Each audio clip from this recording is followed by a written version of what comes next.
वलिनश्च शेषाः स्वस्ति किर्यां नो विषमा वहन्तु।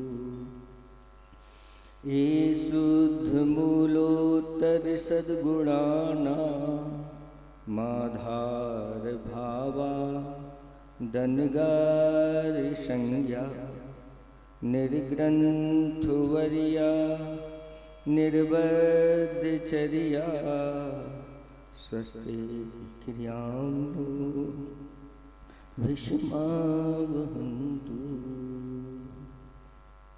देवादिदेव एक खजराट कैबल्य कमलापति आदि ब्रह्मा आदिनाथ भगवान की। देवादिदेव एक खजराट वर्तमान शासनायक महावीर भगवान की। परम पूज्य 108 आचार्य प्रवर गुरुवर श्री विद्यासागर जी महामुनिराज की। परम पूज्य 108 आचार्य प्रवर श्री समय सागर जी महामुनिराज की। 3 कम 9 करोड़ मुनिराजों की पंच कल्याणक महामहोत्सव की।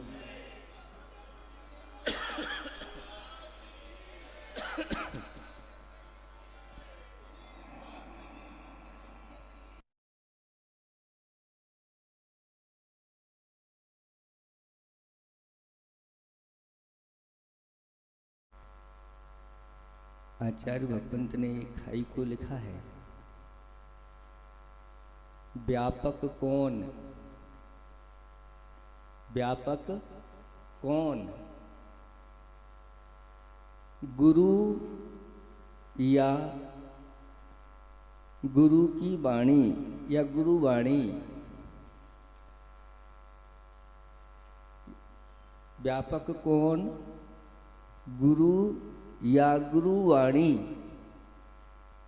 बोलो उत्तर दो है।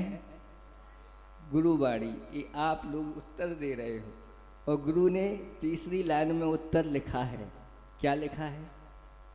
अभी 2 लाइनें आपके सामने रखी है। व्यापक कौन, गुरु या गुरुवाणी। तो आचार्य जी ने उत्तर दिया, किससे पूछूं, किससे पूछूं कि व्यापक कौन है। क्योंकि जब देखते हैं तो दोनों ही व्यापक दिखाई देते हैं, लेकिन हम सोचते हैं कि अगर गुरु नहीं है तो गुरु की वाणी ही हमारे लिए गुरु रूप में है। और गुरु की वाणी तो कब तक चलेगी? जब तक इस पृथ्वी पर धर्म रहेगा, तब तक यह उनकी वाणी यहाँ पर विद्यमान रहेगी और आप लोगों को ऐसे ही सुनने को मिलती रहेगी। लेकिन फिर भी आचार्य जी ने ये जब कहा कि किससे पूछूं, क्योंकि उनके सामने अब गुरु नहीं है, नहीं तो वे गुरु महाराज से पूछते। इसलिए हम भी कहते हैं कि किससे पूछूं। फिर भी सब चिंतन मनन करके आप लोग कहते हैं कि गुरु वाणी। लेकिन आचार्य भगवान कहते हैं गुरु वाणी आई कहां से? तो गुरु से आई है। तो मूल ही रहेगा, आगे जाकर के उनके द्वारा ही चूल पर पहुंचाया जाता है। ऐसे ही आचार्य भगवंत ने एक दोहा लिखा है कि आत्म में न भार है, आत्म की ना छांव, आत्म की फिर हार क्यों, भाव हुआ दुर्भाव। आत्म में आत्मा का वजन कितना है?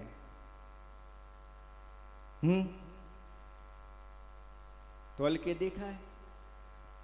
महाराज हम तो तोलते हैं, कोई कहता है हम तो 90 किलो के हैं, कोई 80 किलो के होते हैं। तो इसका ये किसका वजन है? कहते हैं ये तो बहुत वजनदार आदमी है। ये वजन किसका है? तो ये वजन तो आपका आपके शरीर का है। वो घटता चला जाता है और बढ़ता भी है। तो आत्म में न भार है, आत्म की न छांव। आत्मा का कोई वजन नहीं होता, वजन तो पुद्गल का होता है। लेकिन आत्मा वजनदार बहुत होती है, ये तो मान के चलना। क्योंकि ऐसे वजनदार लोग का प्रभाव कितना होता है। जब ऐसे ही वजनदार आत्मा एक हमारे लिए आचार्य भगवंत के रूप में मिली, तो उनकी वजनदारी से कितना बड़ा ये देश उन्नति को प्राप्त हुआ। और सभी जैन जैनेतर लोग उनको अपने हृदय में आज भी विराजमान करके चलते हैं। और जब भी उनको स्मरण करते हैं तो अभी भी महीने हो गए लोग कह रहे हैं स्थिति हम लोगों की अभी वही बनी हुई है। हम लोग स्वीकार, हमारा मन हमारा हृदय स्वीकार ही नहीं करता कि आचार्य से हमारे सामने नहीं। ऐसे वजनदार लोगों की वजनदारी पूर्व में की हुई भावनाओं का परिणाम होता है। पूर्व में यह आत्मा जैसी भावना करता है वैसे ही प्रभावना होने लगती है। और अगर कुभावना से युक्त होता है तो अप्रभावना का कारण भी बन जाती है। आज गर्भ कल्याण के पूर्वार्ध का दिवस है कि जो गर्भ में आने वाला जीव है उसने भी पूर्व भाव में, ऐसे ही भगवान के समूषण में वह जीव बैठा हुआ था। हाथ जोड़ करके सम्यक दृष्टि जीव था और भगवान के जैसे ही स्वरूप को देखा तो विशुद्धि उसकी ऐसी निर्मल होती गई। और कब वह ऐसी भावनाओं में डूब गया स्वयं को कुछ पता नहीं। और कुछ समय बाद भगवान से वह प्रश्न करता है कि हे प्रभु, जैसा वैभव आपने प्राप्त किया है, यहाँ भी कोई ऐसा जीव है जो आप जैसे वैभव को प्राप्त होगा, जगत के कल्याण का करने वाला होगा।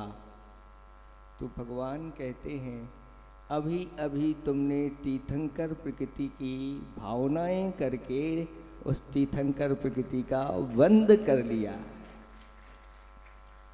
और अब आगे जाकर के तुम इस भरत क्षेत्र के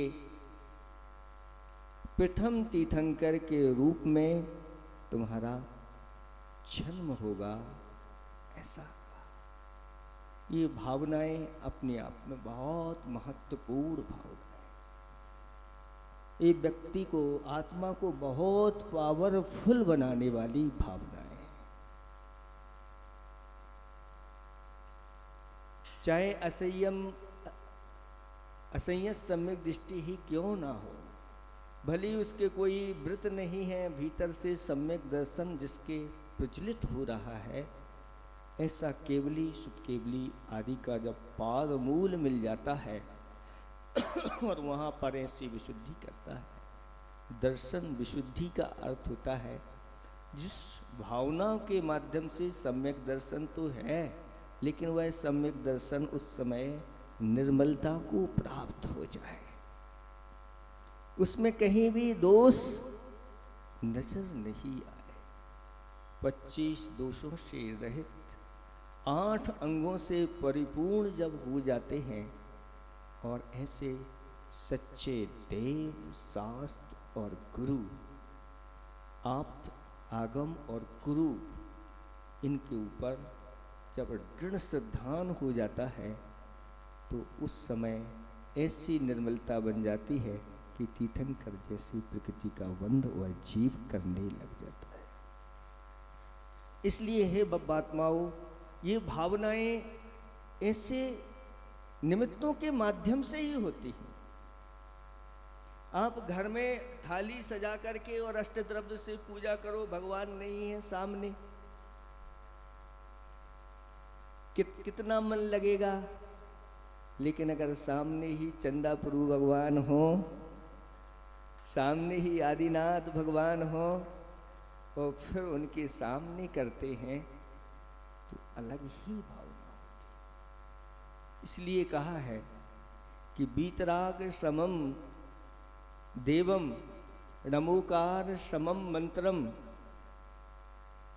संवेदाचलम यात्रा भूतो ना भविष्य।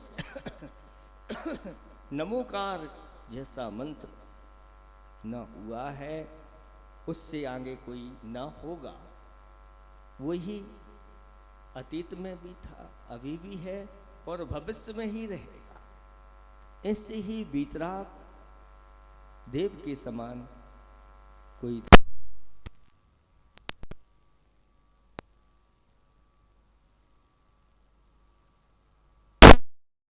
सारी यात्राएं आप लोगों ने की होगी लेकिन संवेदाचल की यात्रा महान पापों का क्षय करने वाली और पुण्य का सृजन। क्या वहां की एक बार बंदे जो कोई भाव सहित बंदे जो कोई ताके नरक पशु। इसका अर्थ हो गया कि एक बार भाव सहित वंदना कर लेता है, इतना पुण्य संचय कर लेता है कि वह कभी नरक गति और त्रियंच गति में नहीं। फिर महाराज वो कितना भी पाप करने लगे वो तो नरक गति और त्रियंच गति में जाए नहीं। जिसने भाव सहित संवेदाचल की यात्रा कर ली है, वंदना कर ली है, फिर उसके ऐसे भाव आगे जाके होंगे ही नहीं। न ऐसी कोई खुद क्रियाएं वह करेगा जो उसके लिए वहाँ पर ले जाए। वहाँ की विशुद्धि ऐसी ही होती है। ऐसे क्षेत्रों की वंदना करना, ऐसे बड़े बड़े जिन बिंबों की वंदना करना, ऐसे उत्कृष्ट आचार्य भगवंतों की वंदना करने से अंतरंग में ऐसी ही विशुद्धि बढ़ती है, उन सब चीज़ों की प्राप्ति होती चली जाती है। इसलिए अपनी श्रद्धा को मजबूत बना के रखना, अपनी श्रद्धा को डगमगाने मत देना। कई लोग जो होते हैं, परीक्षा तो होती है, लेकिन उस परीक्षा में अगर हम पास हो जाते हैं तो फिर हमेशा आगे के लिए वह सम्यक दर्शन स्थिर रहता है। और अगर फेल हो गए, हम तो इतना धर्म करते हैं, हमारे इतने व्रत हैं, हम इतना सब दान करते हैं, फिर भी ये आपत्तियां हमारे ऊपर आ रही हैं। इसको ऐसे समय में अपने आप को संभलना और दूसरों को संभालना बहुत जरूरी होता है। सती सीता जी का उदाहरण तो आप लोगों के सामने है कि जंगल में छोड़ दिया, एकांत जंगल में छोड़ दिया गर्भवती सीता को, लेकिन छोड़ते समय भी वह ऋण है। और सेनापति के तांत वक्र से वह कहती है कि मेरे स्वामी ने मुझे छोड़ दिया लोगों की बातों में आकर के। परीक्षा होने के बाद भी हमारे स्वामी से बस इतना ही कहना कि मुझे जैसे छोड़ दिया है, लोगों की बातों में आकर के अपने धर्म को मत छोड़ना, अपने गुरुओं को मत छोड़ना, अपनी छिनवाणी को मत छोड़ना। क्योंकि एक बार जब हमने गुरु की अच्छी तरह से परीक्षा कर ली है, प्रभु की परीक्षा कर ली है, जिनवाणी की परीक्षा कर ली है, तो अब हमारे लिए कोई टिका नहीं सकता कि सच्चे देव कौन होते हैं। ये बालकों को पाठशाला में सबसे पहले ही शिक्षा दी जाती है कि सच्चे देव कौन हैं? वीतरागी, सर्वज्ञ और हितोपदेशी, जिनके राग देश मोह आदि 18 दोष नहीं है, वह वीतरागी है। और जो निरंतर बिना आंख उठाए अपने केवल ज्ञान में सबको जानते हैं, वह सर्वज्ञ कहलाते हैं। और जिनकी वाणी सभी जीवों का हित करने वाली होती है, ऐसे हितोपदेशी भगवान वीतराग भगवान कहलाते हैं। और निर्ग्रंथ मुद्रा के धारी, 28 मूल गुण के धारी गुरु कहलाते हैं। और जो भगवान की वाणी है, शास्त्रों में लिपिबद्ध की गई है, वह चिन्हवाणी कहलाती है। ऐसा जब दृढ़ श्रद्धान होता है व्यक्ति के लिए, एक बार भी श्रद्धान होकर के वह आगे बढ़ जाता है, बहुत जल्दी उसके लिए विश्व की सर्वश्रेष्ठ वस्तुएं प्राप्त हो जाती हैं। इसलिए कहा है कि आस्था से आसमान पर चढ़ता है आदमी, और आस्था के बिना जमीन पे गिरता है आदमी। आस्था से क्या नहीं होता बंधुओं, आस्था से ही तो महाराज चिन्हराज बनता है आदमी, बिना आस्था के नहीं। इसलिए दर्शन विशुद्धि भावना अपने आप में बहुत महत्वपूर्ण भावना है, ये मूल भावना है। और अगर ये नहीं है तो बाकी सारी भावनाएं भाते रहो तो भी तीर्थंकर प्रकृति। एक साथ 15 भावनाएं भाई जा रही हों, लेकिन अगर दर्शन विशुद्धि नहीं तो भावनाएं वो है तीर्थंकर प्रकृति का बंद कराने में समर्थ नहीं है। लेकिन दर्शन विशुद्धि है तो फिर आचार्य गुण कहते हैं इनमें से कोई भी अगर एकाध भी भाव ना भा रहा है तो भी उसके लिए तीर्थंकर प्रकृति का बंध हो जाएगा। दूसरे नंबर पर विनय संपन्नता रखी है। जो व्यक्ति विनय से संपन्न रहता है, लबालब भरा रहता है, वही गुणवान कहलाता है। आपने देखा होगा वृक्ष है, जो वृक्ष फलों से लदा होता है वह झुका सा लगता है, झुका हुआ होता है, क्योंकि उसके पास फल है, गुण है। ऐसे ही जो देवशास्त्र गुरु के प्रति झुकता है वह धर्म से, गुणों से लबालब भर जाता है। कुएं से पानी आप लोग भरते हैं बाल्टी से, बाल्टी जैसे ही धीरे धीरे कुएं में जाती है और पानी के ऊपर खड़ी हो जाती है तो उसमें पानी भरता है क्या? नहीं भरता। क्यों?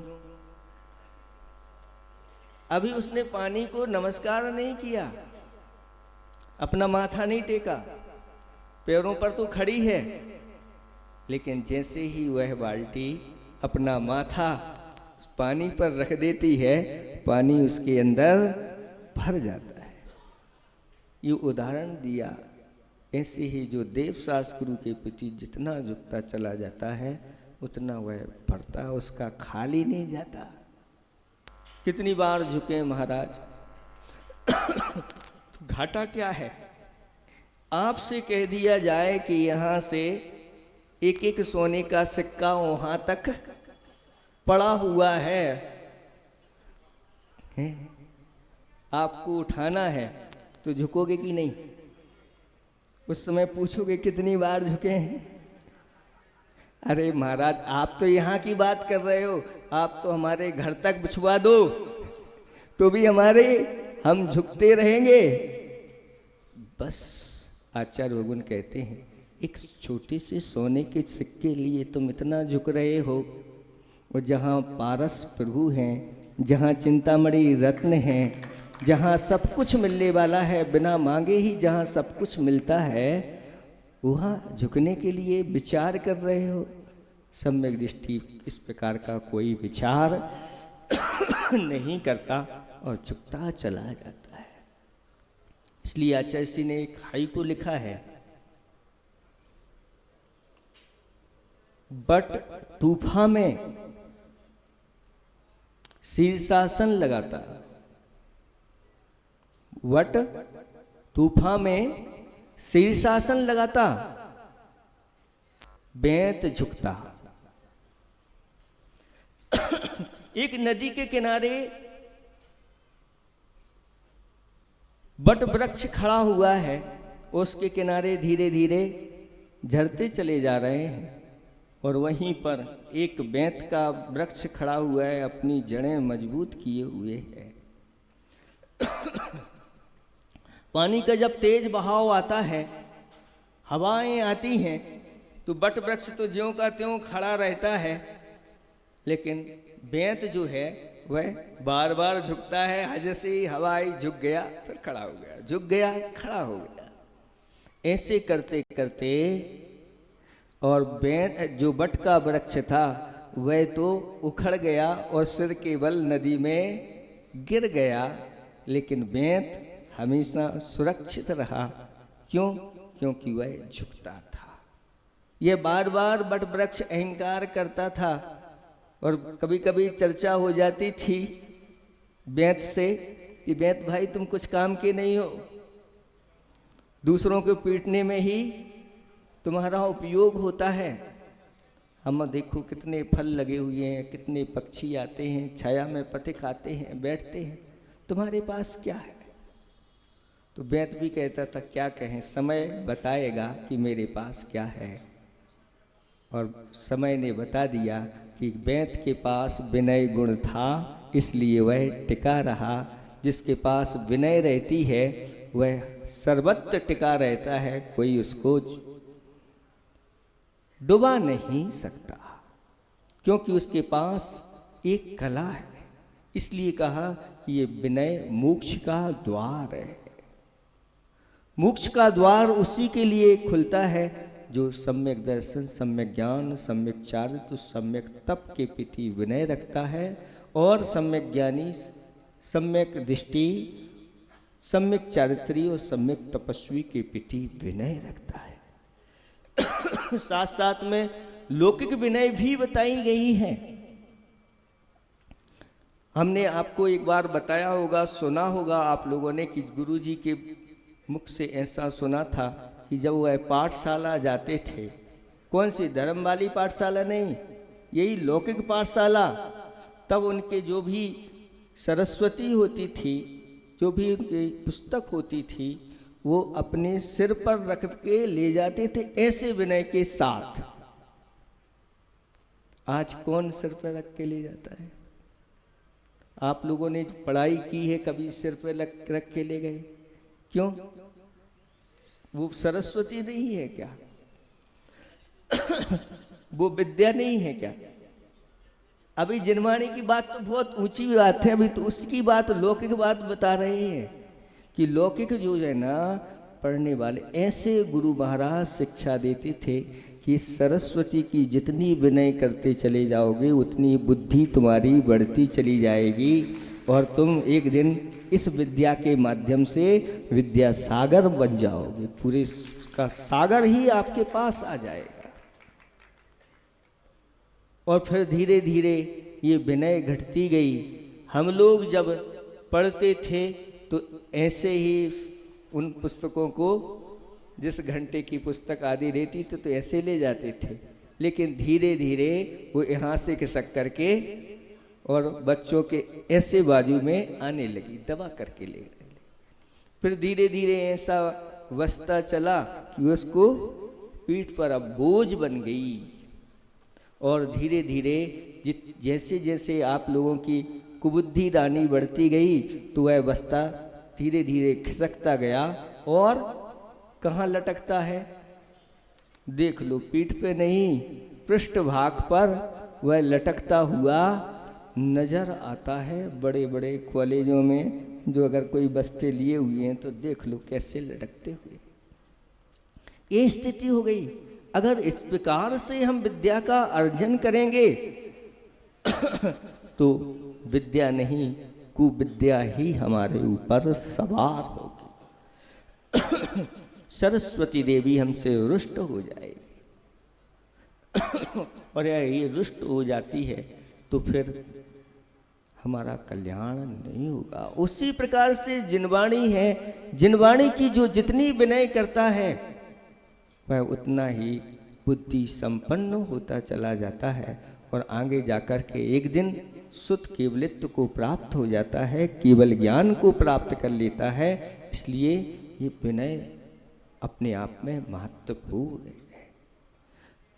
अगर आप नहीं कर पा रहे तो बार बार भावना तो करो, हे भगवान मुझे ऐसी सद्बुद्धि मिले कि मैं निरंतर देव शास्त्र की विनय कर सकूं, झुक सकूं। ऐसी बार बार भावना करते हुए भी ऐसा ही पुण्य संचय हो जाता है। इसमें कुछ क्या लग रहा है आपका भावना करने में? आचार्य भगवान कहते हैं ना तो कोई पैसे देने पड़ रहे हैं, ना कोई उपवास आदि करना पड़ रहा है, कुछ नहीं करना। सिर्फ बैठे बैठे आप भगवान के दरबार में, मंदिर में, वेदी में, जहाँ भी बैठ जाओ और हाथ जोड़ करके बस भावना करो। कुछ लगता नहीं और बहुत कुछ प्राप्त हो जाता है। ऐसी ये भावना है, ऐसी भावना है बैठ कर। शील व्रतों का मैं निरतिचार पालन करूं, अगर नहीं भी है तो भगवान मुझे ये व्रत प्राप्त हो। व्रत के साथ साथ जो व्रतों की वृद्धि करने वाले होते हैं वो शील कहलाते हैं। जैसे अणुवृत्ति कोई है तो 5 अणुव्रत होते हैं और 7 शील होते हैं। ऐसे ही 5 महाव्रत होते हैं तो उनकी महाव्रतों की रक्षा वृद्धि के लिए समिति आदि होती हैं, ये सब शील कहलाते हैं। तो इस प्रकार की जिनके पास ये व्रत हैं वह भावना ऐसा करता है कि बार बार ये व्रत मेरे निरतिचार पालन हो, निरतिचार पालन हो, ऐसे भगवान से प्रार्थना। और जिसके पास व्रत नहीं है वह सम्यक दृष्टि भी कहता है मुझे ये व्रत मिले, और जब ये व्रत मिले तो मैं इनको निरतिचार पालन करूं। ऐसा वह व्यक्ति ऐसी पुण्य का संचय कर लेता है। तो फिर आगे कहते हैं कि अभीक्ष ज्ञानोपयोग, निरंतर ज्ञान की भावना में अपने मन को लगाए रखना। बार बार भगवान से प्रार्थना करता है, भगवान मैं निरंतर इस ज्ञानोपयोग में अपने आप को। और संवेग का अर्थ होता है संसार शरीर भोगों से विरक्ति। बार बार ऐसी भावना करता है, भगवान मैं इन संसार शरीर भोगों से विरक्त हो जाऊं।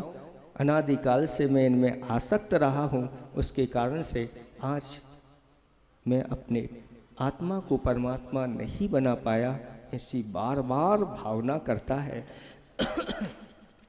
फिर इसके बाद भावना आती है शक्ति के अनुसार त्याग करने की और तपस्या करने की। हे भगवान मुझे इतनी शक्ति देना, मैं अपनी शक्ति को ना छिपाऊं और शक्ति के अनुरूप मैं त्याग करूं, दान करूं, शक्ति के अनुसार मैं तपस्या करूं।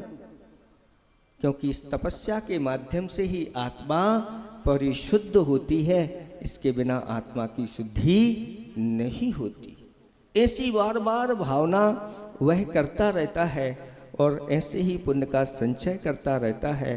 फिर इसके बाद वह भावना करता है कि भगवान निरंतर मैं साधु के धर्म ध्यान आदि में उनकी अनुकूलता बना सकूं, ये भावना कहलाती है साधु समाधि भावना।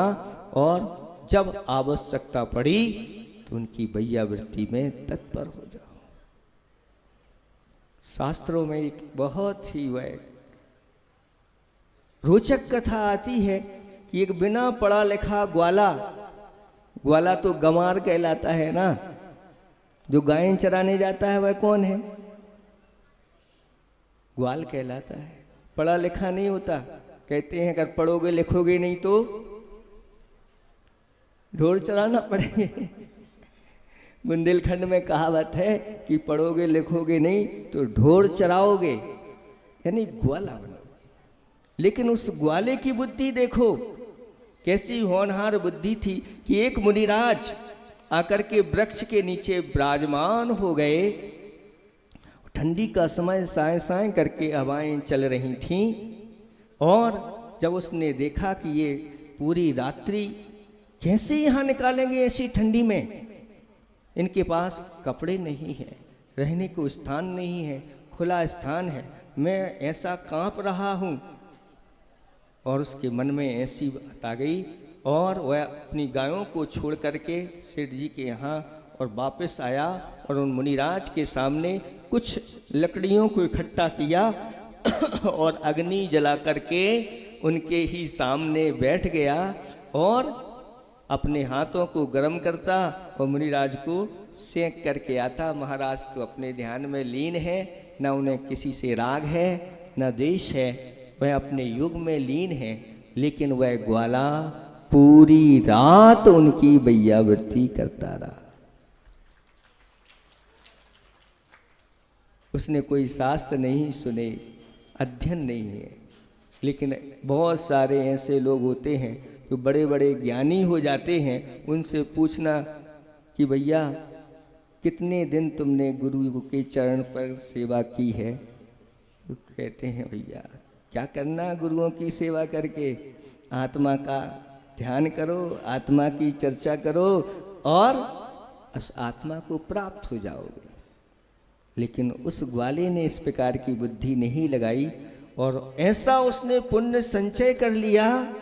और जब महाराज की आंखें खुली तो उन्होंने उस बालक को आशीर्वाद दिया और ऐसा आशीर्वाद दिया और नमोकार मंत्र प्रत्येक कार्य के प्रारंभ में तुम इसको करना बस। और हुआ यूं कि एक दिन उसकी गायें बाहर चली गईं, नदी के उस पार चली गईं। उनको लेने के लिए जैसे ही नदी में कूदता है और नमो अरिहंताणम कहते हुए कूद जाता है और उसके पेट में एक लकड़ी का ठूठ घुस जाता है, उसी समय उसकी मृत्यु होती है। लेकिन वह सेठ जी के यहाँ गायें चराने जाता था और विचार करता है सेठ जी बहुत धर्मात्मा हैं, मुझे भी ऐसे धर्म की प्राप्ति हो। ऐसी भावना के साथ मरण को प्राप्त हो गया और सेठ जी के यहाँ ही जाकर के उसका जन्म, गर्भ में आकर के जन्म हो गया और जन्म के बाद उसका नाम रखा गया सुदर्शन सेठ।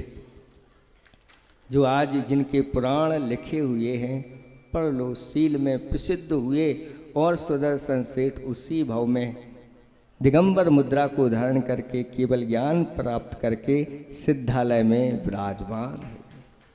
एक ग्वाले की बुद्धि देखो कितनी तीव्र हो गई, कितनी काम कर गई। इस प्रकार से ये सारी चीज़ें विचार करके ये सब करना चाहिए।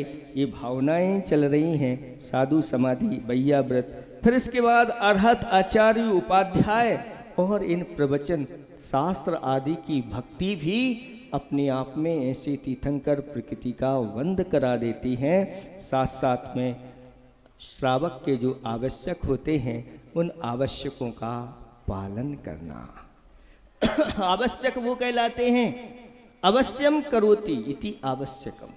जो अवश्य करना चाहिए, किसी दूसरे कार्य के बस में ना हो करके पहले ये करना चाहिए। क्या है वह आवश्यक? देव पूजा, गुरु पास्ति, स्वाध्याय, संयम, तपा, दानम, चेति, कृष्णाणा, षट कर्माणी, दिने दिने प्रतिदिन इनको करना चाहिए। बाकी सब चीज़ें गौण कर दो, लेकिन ये चीज़ जरूर होना चाहिए। और फिर भी आप लोगों को कहा कि अगर ये पूरे आवश्यक नहीं कर पा रहे हो तो इनमें भी दो मुख्य हैं, दान और पूजा। ये दो कर लेना, तुम्हारा श्रावक धर्म सुरक्षित रहेगा। और दान पूजा में लगा हुआ श्रावक मोक्ष मार्ग में लगा हुआ है, मोक्ष मार्ग पर वह चल रहा है, इसमें संशय नहीं करना। जैसे मुनिराज चल रहे हैं, वह भी श्रावक पीछे पीछे है और हो सकता है आगे जाकर के उसका पुण्य इतना बढ़ जाए कि आगे भी हो सकता है। इसमें कोई कह नहीं सकते कब किसकी भावना क्या कर जाए, इसलिए ये भावनाएं भावनाशनी हुआ करती हैं। इसी प्रकार से मार्ग की प्रभावना के लिए जो हमेशा तत्पर हो जाते हैं, आगे आ जाते हैं। जब भी देखो कितने पंच कल्याणक हो रहे हैं, फिर भी जो सच्चे देव सास गुरु के भक्त होते हैं, चलो हम भी उसमें शामिल होते। एक के बाद भी एक पंचकल्याणक होते चले जाते हैं, तो भी उसमें वह भाग लेकर के ऐसे ही पुण्य का संचय कर लेते हैं। और जिन्हें विश्वास नहीं होता वह भाग लेते हैं, भाग जाते हैं, ऐसी स्थिति हो जाती है। और अंत में 16वीं भावना प्रवचन वत्सलत्व है, साधर्मी के प्रति वात्सल भावना ये बना के रखता है। आज इस कली काल में केवली सुध का केवली का पादमूल नहीं है, फिर हम भगवान कहाँ भावनाएं भाई। तो भी आचार्य भगवंतों ने कहा कि इस कली काल में जो स्थापना निक्षेप के माध्यम से ऐसे ही भगवान विराजमान हैं, वहाँ बैठ कर के अच्छे से सूलय कारण पूजन करना, सूलय कारण व्रत करना, और ऐसी भावना के माध्यम से आगे वह ऐसा पुण्य संचय करता है कि आगे उसको साक्षात केवली शुद्ध केवली का पादमूल मिलता है, और वहाँ भावना भा करके तीर्थंकर प्रकृति का बंद कर लेता है। ऐसे ही उस जीव ने ये तीर्थंकर प्रकृति का बंद किया है। अब वह कहाँ पर आने वाला है ये आपको आगे मिलेगा। इतना ही हम पर्याप्त समझते हैं। अहिंसा परमो धर्म की